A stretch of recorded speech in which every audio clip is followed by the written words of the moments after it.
Music director DJ Prabhunand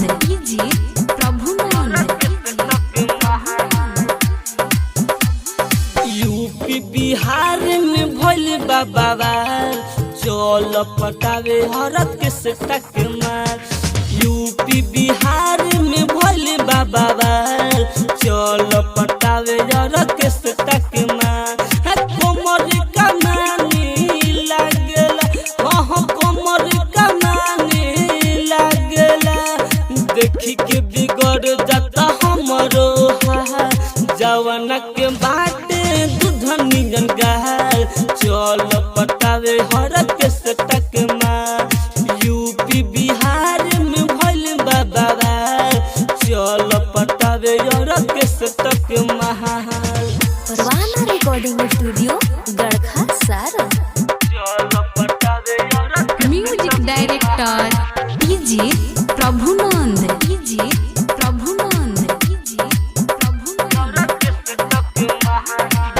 गोरे गोरे टंगरिए कर ढोढ़ी लगे नार रे देखी के बुढ़ावा लइका सब में होई जाला मार रे होई जाला मार रे होई जाला मार रे गोरे गोरे टंगरिए कर ढोढ़ी लगे नार रे देखी के बुढ़ावा लइका सब में होई जाला मार रे नागिन जैसन चलतिया चाह चल पटावे हरत के सटक मार।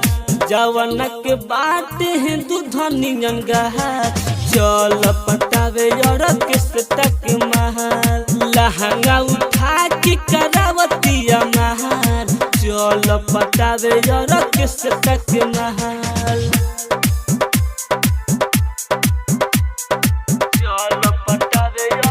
म्यूजिक डायरेक्टर डीजे प्रभुनंद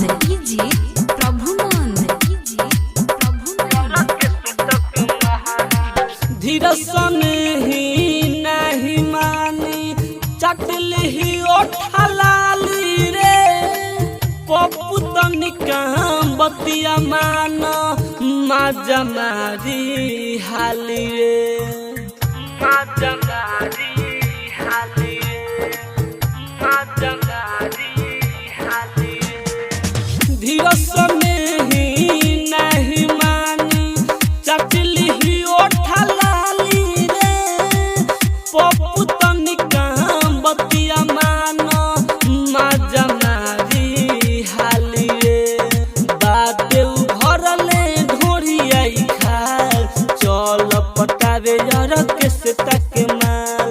जवाना के बाटे दूधनी गंगा चल पटावे हरत के सटक मार।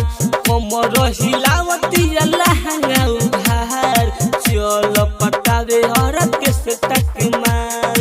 कोमर कमानी लागला कोमर कमानी लागला देखी के बिगड़ जाता हमरो जवाना के बाटे दूधनी गंगा चल पटावे हरत के सटक मार।